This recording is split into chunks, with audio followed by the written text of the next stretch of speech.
All right, so I wanted to take you through a little bit today on what we're finding with our accounts when they're going through really ERP security audit and the types of things that the auditors are looking for and the products and the tools we've developed behind that solution to give them quick information and access to the reports they need that their auditors need.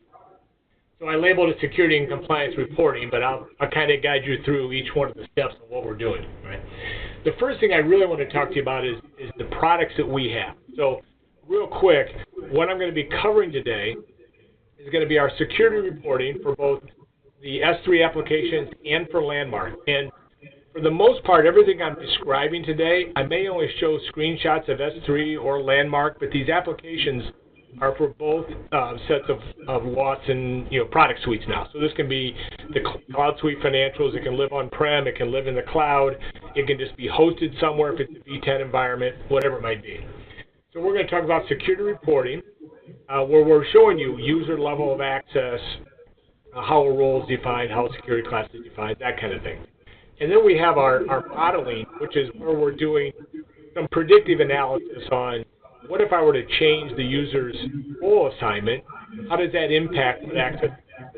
Does that then cause violations to segregation of duties? Those types of things. Security auditing is where we make changes to security. So we want to make sure that we're monitoring any critical changes that are going on inside the security model. Something quite often that gets asked for the auditors is who made that change, when was it done? We don't necessarily know the why, but we know when it was done and who did it and what it was before and what it was after. Then we'll get into segregation of duties, where we'll deliver a library of these policies that are checking to make sure that someone doesn't have too much access into the system to create a fraudulent transaction. So, for instance, I don't want somebody who can set up a temporary vendor, process or enter an invoice and process a check, right? I don't want that kind of thing happening.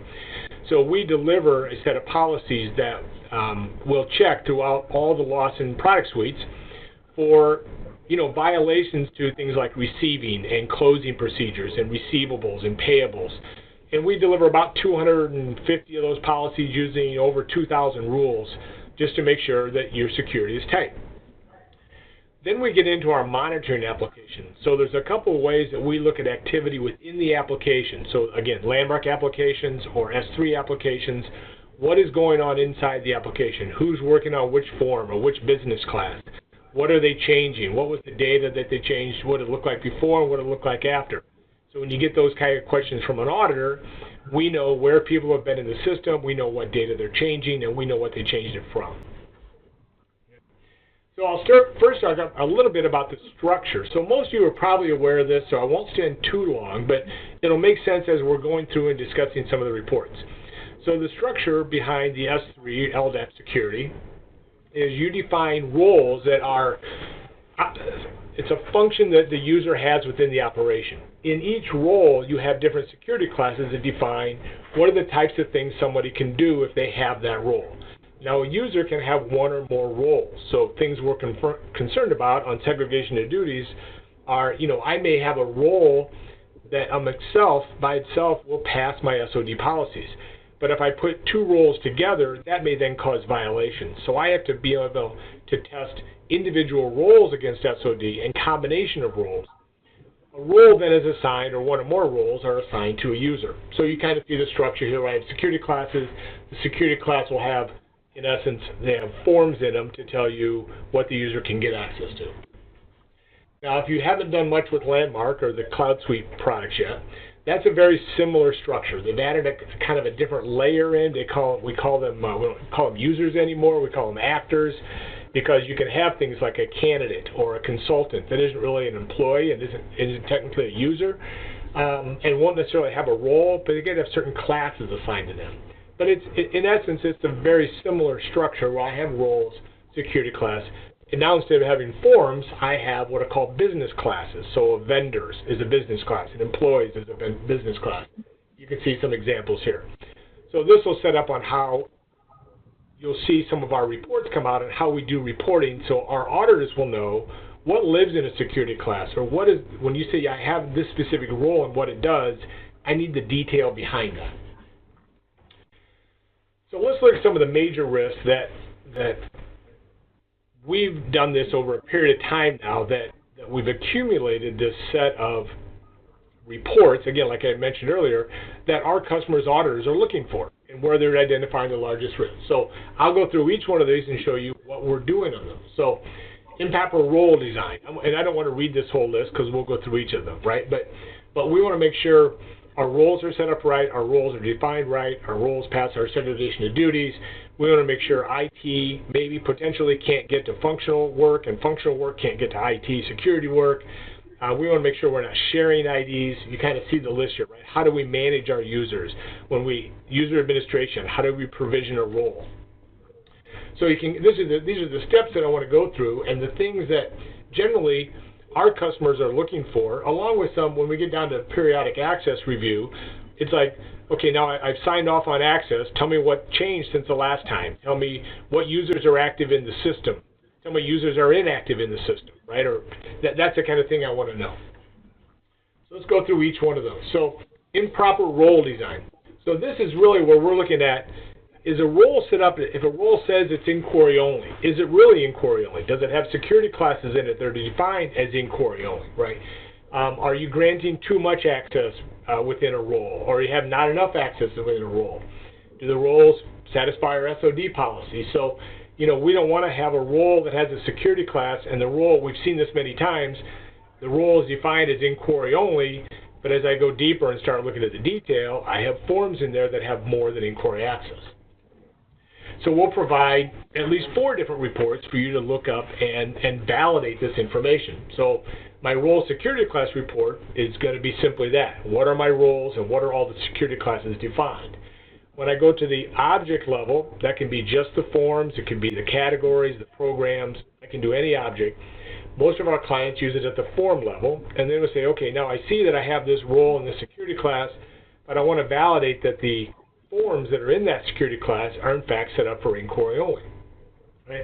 Then we got security change report. So I want to know if there's changes to security classes or changes to roles. We need to be able to identify those. So when you come down around for a second security review, you're going to want to know what the changes when they were made. And then we'll look at our SOD violation by role. So to give you an idea on some screenshots on our reports, they're all done within the browser. So this is an application that you just access through your browser to run. You don't have to have privileges inside, specific privileges inside Lawson. The security is controlled by our application and bound to AD for security access and passwords. But the nice thing is, if you are in a hosted environment, you don't have to be able to log in or have problems. You don't have to. There's no concern about getting access to your information because we'll have it within our application. So I can see a situation here where I'm trying to confirm that I have my roles are defined right. So I have a role called AP Setup Inquiry, and I can see my security classes that are defined. So I have AP Analysis, AP Setup, and an AP Inquiry. Well, AP Setup seems suspect, right? So why is there an AP Setup in an AP Setup Inquiry role? So that's just kind of a red flag that we could start at that level. Now we might want to know, show me the detail behind that. So I can drill further in or start a new report that says, show me everything in the AP Setup Inquiry. So I see AP Setup Inquiry here has the role has 3 classes. One of the classes is AP Setup, and it has 54 objects. And I can see over here to the right that a lot of these objects have all access. So this is a case where I have a role that's defined as inquiry only, but in fact it has a security class in it that provides more access. So we want you to make sure you have a role report and have separate security class reports to validate this information. Now we're also looking for potentially where there were changes. So if there was a change here, I might want to know, I could first go back to my security auditing and know exactly when this change was made. So maybe AP Setup was added to AP Setup Inquiry, and it shouldn't have been. I want to know who did that, when it was done. I have all that data.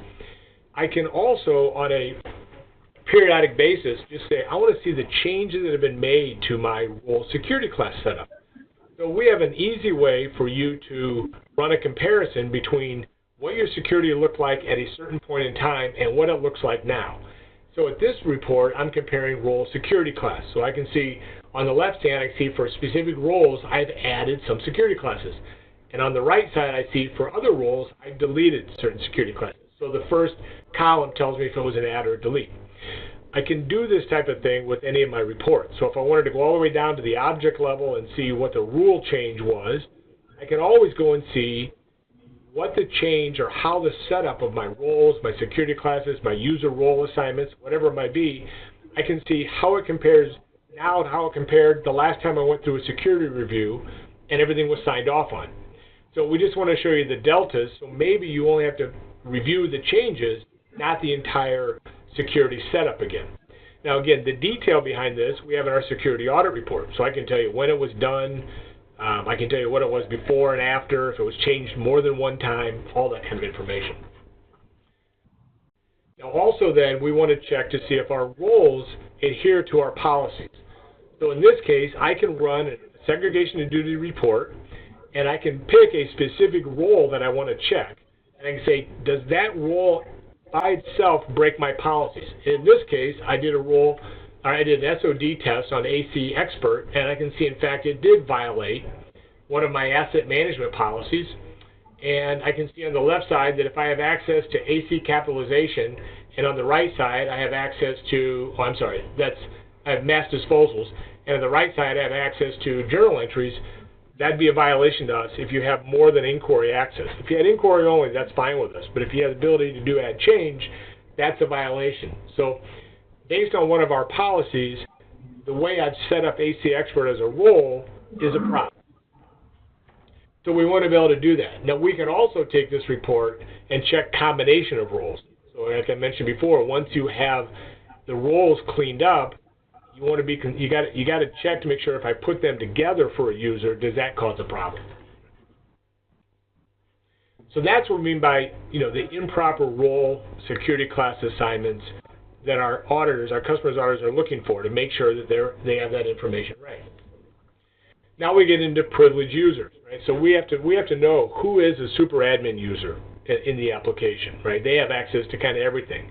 So we want to make sure we can go through and run reports to know whether or not we have IT people that have access to functional applications and functional people have access to IT applications. So what we can do is we can run our user role report, which we might have shown a little bit earlier. So I just have these are my users, what are their roles? Now I can filter that down and say I just need to see the roles that are the super admin role, right? So I got to make sure Dan Kinsey is not a super admin because I don't want them into loss and security. So then we can get to the user detail access. So if you see something you don't like, you can go detail and find out exactly what level of access that is. And then, of course, if you have to give an IT person that level of access, we want to be able to monitor their activity. So it's been pretty common for us to have one of our customers put in the monitoring and the auditing tool, and they want to monitor everything that goes on with their IT staff to make sure they're not making changes to Lawson, because they're allowed access, but they're not supposed to make changes to any of the data. So we have a number of reports that we can run. So I have a simple user role report, right? And that's pretty standard. And I can go much level of detail on this if I want. But I can see in this case, Lawson is one of my administrators, security administrators, and they have that user has all kinds of role access that I may not want that person to have. And if they do, I want to know what they're doing. Now, if I want to know more detail behind what can they get access to exactly and what are their levels of permissions, I can run my user detail report, and I'll give you the user. You'll kind of see that right here. The user Lawson has 6 roles, and one of the roles is AC accountant, one of the roles is AC accountant, and it has 9 security classes. And in the security class, AC budgets, there's 10 objects, and I can see here what those are and what the level of access is. So if I want to see what level, other than just at the role level, I can go much deeper into what level of access that IT user has. Now, along with that, if they're actually doing work in the system, I want to monitor what's going on there. So we have an application that will track all the activity going on inside the S3 and the Landmark products. On the S3, the traditional Lawson products, we'll track your inquiries as well. So if they're looking at specific HR records or any journal entries, anything they might be doing an inquiry on, we'll pick up. On Landmark, it has to actually be a change. So we're not picking up inquiries on Landmark, but we are picking up any changes done on that form. And I can see here I have the user and I have the form they were on. I know the function code they initiated, the date and the time, and I even know the record that they were viewing. So if they're looking at a specific employee record that they shouldn't be, I have that information here. Now, if they're making changes, I can actually track any change that's been made on that form. So in this case, I can see that user Lawson on 1/9 on the HR 11.1, the employee form, made a change, and it was a change to the employer's pay rate from $132,000 to $152,000, and they also changed their department from 1040 to 5,000. Now I can do that on any form in Lawson, Landmark or S3, so any business class or any form. We can audit that and tell you every change, the before and after value. So that's something that with the new Landmark product you're going to have more access to than traditionally, but with the S3 product, they did that on about, I'll say, 30 different forms. Right? So if you have IT that does have this level of access, we found that they need to provide this type of information to their auditors, whether it's to, so they're comfortable with the fact knowing that they're actually not making changes or processing transactions they shouldn't be. So then we get to end users with access to IT applications, right? So on that case, what we're doing is we're looking for within the RM profile for the S3 side, and with the Landmark side, it's a little bit different, but we can tell how users provision on access to know, do they have the ability to get into S3 security? So that could be a super admin role, or it could be another role that you define. So I can run my user role report from within the RM profile, which is not necessarily, it's not Jen, it's not Logan, it's not your forms and tables profile, and then run security auditing to say who gave them that level of access, or what are they doing when they're in there. So this is simply a user report now that I can pull out who has super admin rights, and I can see here like S. Miller might be a regular back office user that probably shouldn't have super admin rights, and they do. But we need to generate these reports to make sure we know everybody that has that level of access, right? And then if I want to know what are they doing with that access within security, I could actually run a security audit report of everything S. Miller did, and I can see if they may change their own security, if they change somebody else's security, any object change made within Lawson, I can see. So not only could I monitor their activity in the application, I could see if a person had given themselves privileges to do something within the application, I could then, with my monitoring tool, go see what they had actually done. So, you're going to have, that's things that we get asked. How would we do that, right? So if I want to see S. Miller opened up access to GL, and all of a sudden I see S. Miller making changes to journal entries, I see the change to security, and I see the change in the journal entry. So that's when we get into end users that are empowered to get in to do IT functionality that it might then allow them to create transactions you don't want happening. And here's the transaction audit. Now I can do that. The screen before was the auditing where I would be in the S3 applications, and this is the auditing if they made a change to their security class in the Landmark applications. So that's what we're looking at for, how we want to make sure users are provisioned on both sides of that equation, unless they have to be. If they're IT, they should be IT. If they're functional, they should be functional, unless there's a reason you have to give IT access to back office roles. Now we look at generic user IDs. So this is where our customers say, we got to know if anybody's sharing IDs. Well, you wouldn't know if just looking at the ID and we're tracking the IDs, but you would know based on the IP addresses. So more than likely, they're not sharing the same ID from the same workstation. I can't do much about that. But if they are sharing the same IDs, on our activity monitor report, we track the IP address of where that transaction came from. So either can do it with either monitoring or with the auditing tool. So with the monitoring tool, as it is, you can see here on the left that the same user, Lawson, has been shared, and it's shared. I got two different IP addresses here. Now, it realistically could be somebody walking to more than one workstation, but this is kind of a red flag for me. Actually, I can go down further and I see IP address 109. That kind of tells me I have users sharing the same IP address, which is a problem. Now, if I was running auditing with this, I could even tell you on a change record, what did they change, right? So that's part of the auditing. This is a summary record. I can get the change behind it if I need to. but we want to be able to know if we have generic IDs set up and they're being shared, and what are those people doing. And this will tell us that, and based on where that source came from. Okay. Now we get into user administration. All right, so this is about how we add users, how we change roles, when we modify users. I won't read everything here. And when we do that, what are the risks with our segregation of duty policies? Once you get that SOD policy rule grid figured out and resolved, breaking those policies is going to be problematic, right? You don't want to come back and do all the work in security, then have to clean it up again. So we're going to give you some ways to be more proactive about how do I not break my SOD policies once I have them fixed and in place. So the first one we'll look at is security auditing, right? Who's making changes? If a change is being made, I want a notification of that change. So this is all into how am I changing it, like we've talked about before. It's the same set of reports, but they're used for user administration as well. So let's look at these. So security auditing, we talked about that briefly for Landmark and S3, where I can see any change made by the user, who the user impacted was, anything within the security model. Was it a role change? Was it a role security class assignment change? Was it a rule on the object? Whatever it might have been. And again, we've seen these before. This is where I have it for Landmark also. Now, what we're also going to provide here is then a violation report by user. So we showed you a violation report for the role. I can also do one for the user.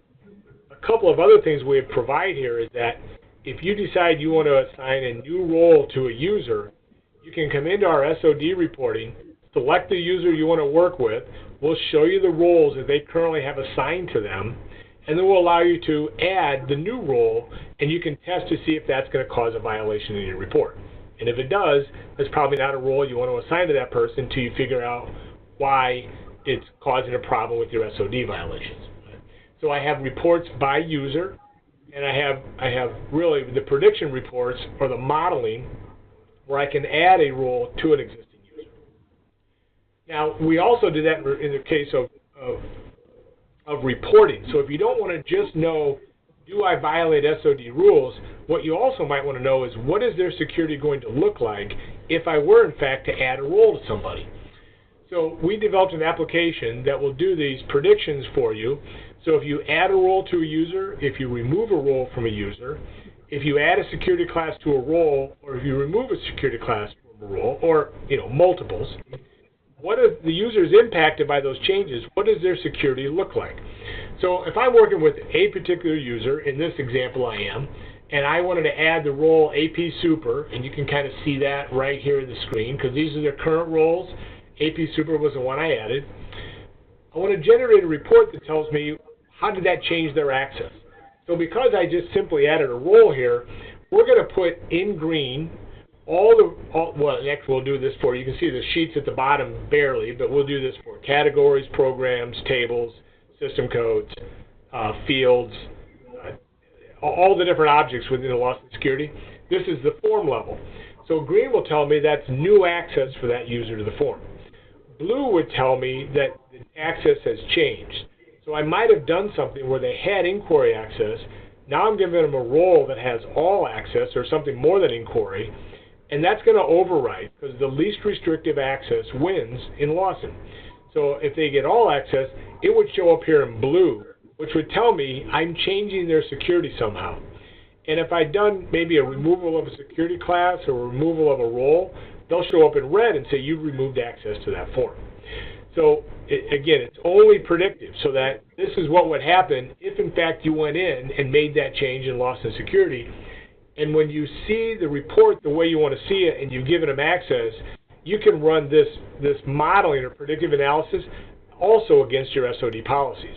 So we'll tell you, all right, if you were to make these changes to security classes, you made these role changes, it impacts these 15 users, because anytime I make a security class change to a role, I got to find every user that has that role to know who's impacted by this change. Then I can run an SOD report, and that'll tell me whether or not it's going to cause a violation by making this change. So that's what we're trying to do on the user administration side, right? We want to have you keep your model clean, but again, the auditors are going to ask you, what are your policies? What violations do you have of those policies? Are these roles clean? Do these roles have more than inquiry access? Those types of things, right? So that gets us right to SOD. So we saw a little bit of that on our user administration. So with our SOD controls, we're providing some tools. And again, like I mentioned before, we have it's well over 250 policies and well over 2,000 rules that check those policies. Right? So we're going to provide a couple of different levels of SOD reporting within our application. And one is simply who's in violation. And what we call the remediation grid is give me more information about how critical that violation on that policy actually is.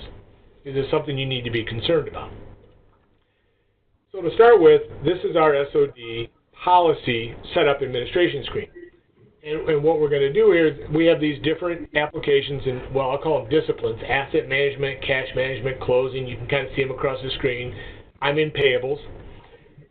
When we deliver these, they're all on the landmark side, the ones we deliver are by security class or role. On the S3 side, they're all at the form or token level because everybody starts out with the same set of tokens. So you can build these and check a role against another role, a security class. You can just say if somebody's got AP maintenance and AP data entry, those two roles, that's a problem. If those are security classes for you, you can build it in and say those two security classes, if they have them, that's a problem. But when we deliver the application, we have no idea how your roles or security classes are defined. So we go ahead and define this based on every way you can work on vendor maintenance and any way you can put in an invoice. So you see on the left is my vendor maintenance, 10.1, 10.2, and 16.1, and on the right are the different ways I can process invoices. So if you have a rule that says person that can enter and maintain vendors shouldn't be able to enter an invoice, I have to check every possible combination here. So I have, 7 forms on the right, 3 on the left. So we're really checking 21 different rules to see if a user breaks this actual policy. Now, as I mentioned before, it has to be more than inquiry. So if I only had inquiry, only access to the vendor side, then we would not consider that a violation. Now, when I run my report, I can see here that I have a user here, Frank Nelson. I ran a payables report, and they violate the report that says maintain a fictitious vendor and create a payment to that vendor. So in this case, I can get into AP maintenance, and I can also get into AP processing, kind of the policy I showed you. And they're in violation because their rule is actually all access. So if they have add, change, delete, access, or all access, ACD or all, then that's a problem for us, right? We just don't want that level of access. If they have an all inquiry or just IMP or just I or something, then that's fine. So I can go ahead and get this report out. I can get this out in Excel. I can just get it out on the screen. If you work with it within our application, anything that's blue is a link to our reporting. So if I wanted to drill in to say, show me all the detail behind the AP processing security class, I want to see every object in there, it will open up a window and drill into my security reporting. If I want to know every security class AP 20.1 lives in, I can click on that and drill up and see every security class that object would live in. Now, maybe there's an option to give them inquiry-only capability if there's a class out there that has it, and I can take AP processing away from them. So we'll provide these reports. Now, we go a step deeper with our remediation product. So we talked a little bit about how we monitor user activity. So if I know what users are doing, I know what my SOD policies are, and I know what their security is set to be, I can provide some more information on, are you really at risk on a certain policies being violated? So you'll get a list of users, and you're going to get all your policies, and there's different ways to filter, based on what you want to work on at any one time. And what I'm seeing in the green are users that violate the policy, but they have not used the forms that cause the violation. So probably fairly low risk. Your security might be too wide open, but they're never using those forms. Yellow tells me they're using a form on one side of that grouping. So maybe they're doing invoice entry and never doing vendor maintenance. Well, in theory, that's okay with us because we're saying they can do one but not both. And they're not, but they have access to do both. So it's something you ought to look at it cleaning up because currently the user is not using one side of that equation. The red tell me they're doing things on both sides. So they're doing invoice entry, and they're doing vendor maintenance. Now, the application will take a deeper dive when you click on any one of these cells, and it'll show you how the user is using the application. It'll show you everybody that has access to the same forms. And we use our modeling application to give you the ability to say, what if I were to make AP 10.1 inquiry only in this security class? Well, we'll tell you everybody that would be impacted by that change. And if you're okay with the 2 or 3 people that might be impacted by that, we'll actually then give you the ability to see, would that actually then clean up our policy, and would we be okay? So the modeling application is built into here so that you can do a little work to say, how in fact would I resolve this if I needed to go look at more detail and we wanted to take some privileges away from people. We'll even show you what they're doing in the application. So I can show you what vendors they're changing. I can show you, what invoices they're changing. So that's what the SOD remediation application does, is it puts multiple products together to give you this level of data. So then it's the preventative controls on SOD, right? I don't want you to read all these paragraphs. Guy can send you this PowerPoint if you want this, right? But we need to make sure that we're doing preventative controls around that as well. So that's where we go back to our modeling and our SOD violation reports. We showed you a little bit of that modeling, and we showed you how you can combine roles together or run an individual report. And then we want to look at our activity monitoring in that as well to make sure, see what people are in fact doing. So we have some preventative controls behind that too. So back to the report we showed before, where I can go in and add that level of access, a role to a user, show me what that's going to look like, make sure it doesn't violate my reports. And what if I run my SOD report? This one I happen to run for AP Manager. Well, does the role AP Manager break policies? Again, multiple places, when you get questions from auditors, our reports will provide ability to resolve that question to multiple questions, right, at multiple times. And then we get into, if in fact we have someone in doing this work, what are they in fact doing? Those are the things we want to know.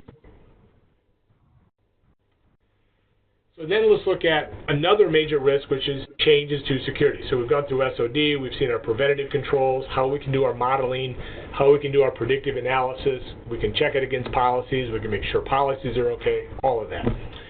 Then we get into change management on security. So these are any changes that happen in the application for security. So I changed a role, I changed a security class, whatever it might be. We need to know what that change was, who did it, before and after values, that sort of thing.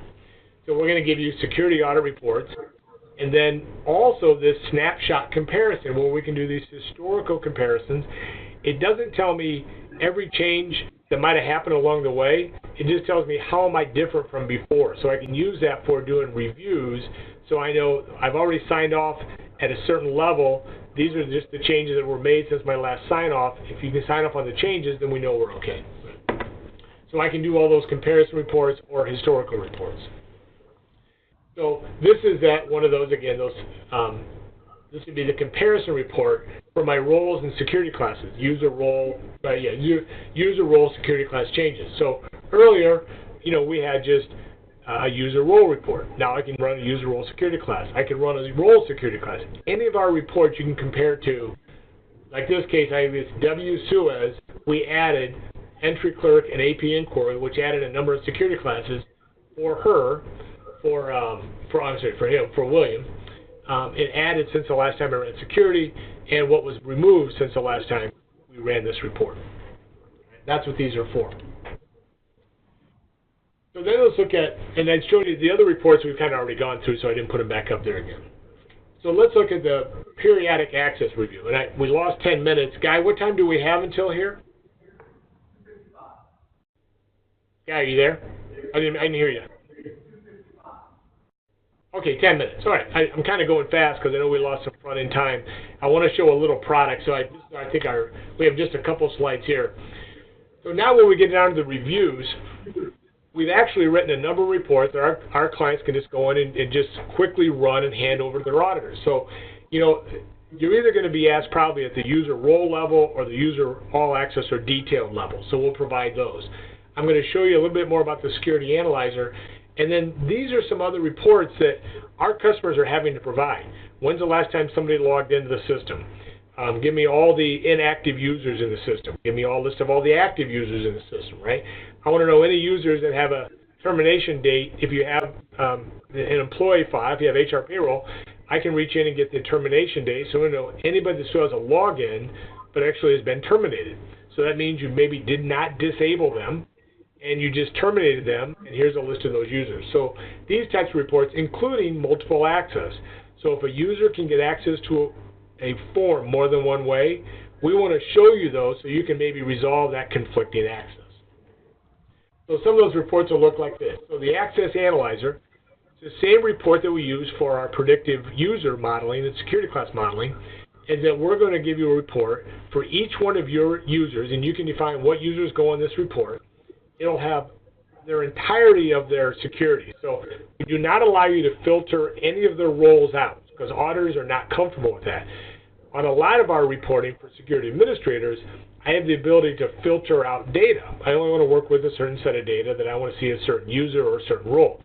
On this report, you can pick which users you want in this report, but we're going to give you everything else assigned to them. So the auditors know this is a full picture of everything a user can do. So we'll allow you to line up your users side by side, which is easier for them to review. And they can scroll down to any one form and see the level of access they have. You'll see this plus mark out to the left. And what that'll allow me to do is to expand this to see what role and what security class, how did they get to that level of access. So if they had 3 ways of getting there, I'll show you all 3 ways. And what we've done for you here is we resolved that least restrictive access. So what you see in the cell is in fact what the user's access is going to be. So that's called our analyzer. Then we have this access multiple ways. So you can see here, I have for Sammy Christian, HR 11, I have HR 11.1, I have 4 different ways of getting there. And in this case, I have some conditional logic for self-service. I have 2 ways of all access, and I have an inquiry only. So this is a case where all access is going to win. And on that security analyzer, it would have showed me all access for this user. But you may get asked, or you may want to look at different ways users can get access to a specific form. And the reason we like the analyzer better is because no one has to understand how to resolve this. You know, what is this? I got 4 different ways. What am I going to get? We'll do that for you on the analyzer. Then you have, this is our last active date. So because I'm monitoring activity, I know the last transaction a user processed in your application. So I can tell you what form they were in, I can tell you the last time they were in there, and even the record they worked on. I then have users with no activity. So again, these reports have all come from, we have just over 100 installations of these applications in Lawson clients, about split between 50% healthcare and non-healthcare, so it'd be retail, public sector, that kind of thing, or just cross-industry. And they're getting asked, we need to know users that are set up to access this system that have never done anything in this system. So we have that information as well. And then we get active users with term dates.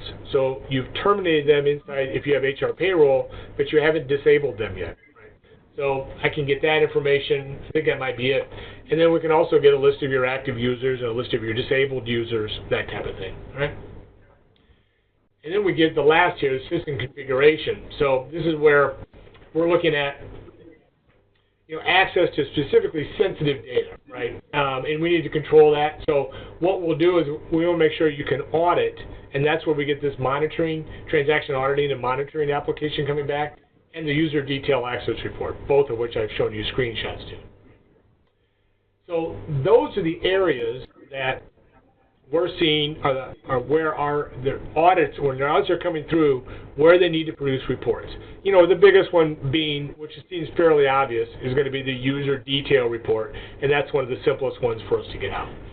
So I think that's what I wanted to do, and I want to show you then, let me show you some product here. So we got 5 minutes just to look at a little bit of how this product works. So I'll probably have to share this screen. And Guy, can you see that okay? Okay, good. So this is the reporting just for S3.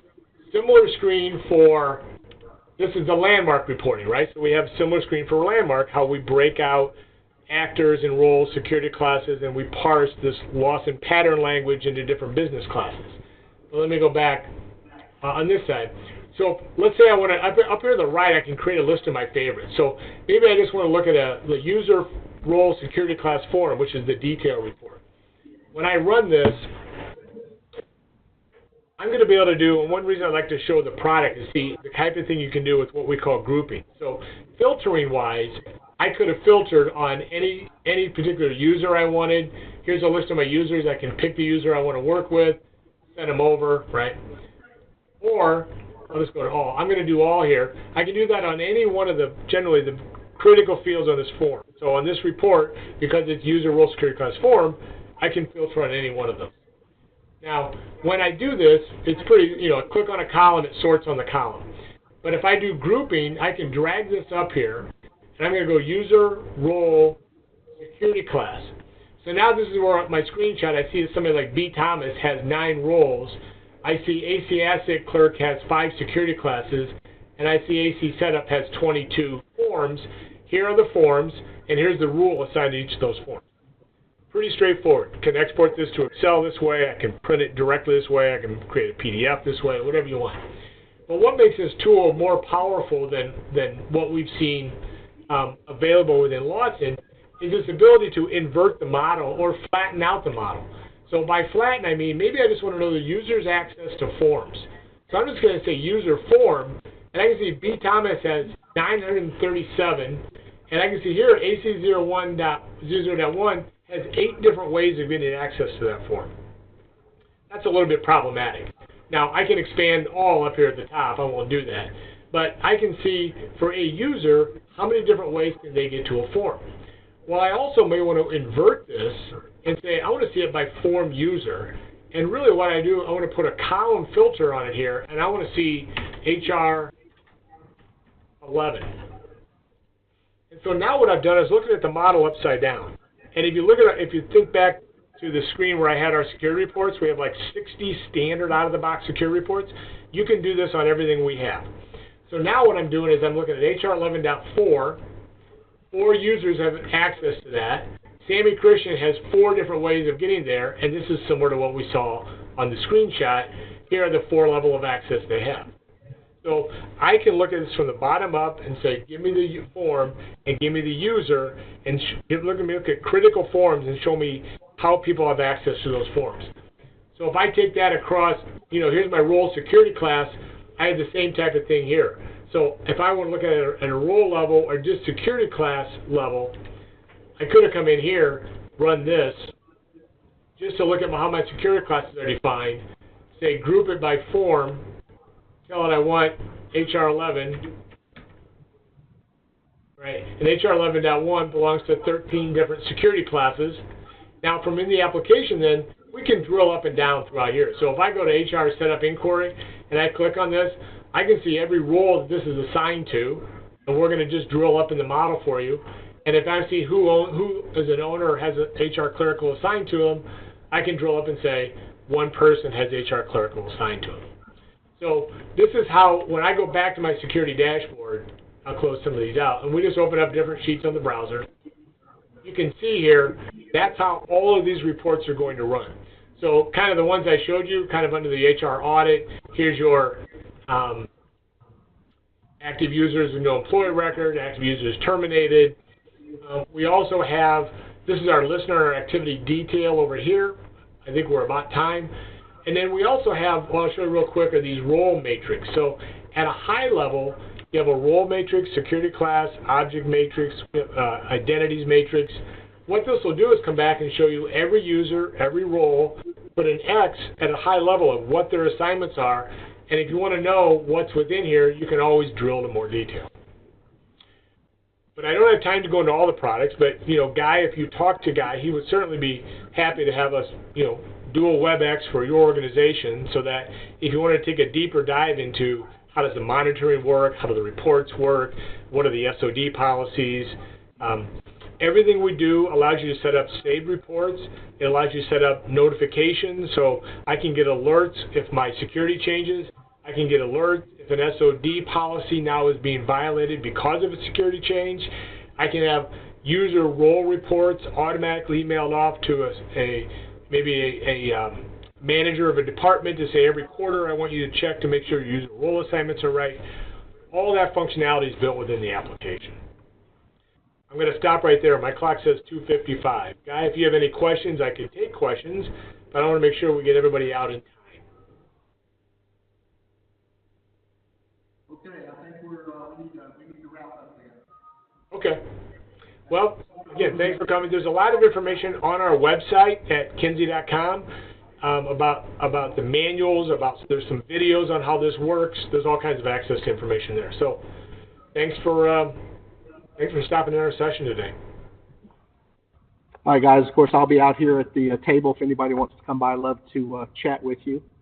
Remember, we've been talking to Jordan Holloway? Yeah, Jordan. And Dallas area. Yeah. Who's from Dart? Who's from Dart? Huh. Where's Linda at? You're kidding. How did I miss that? Wow. Where did she go? She well?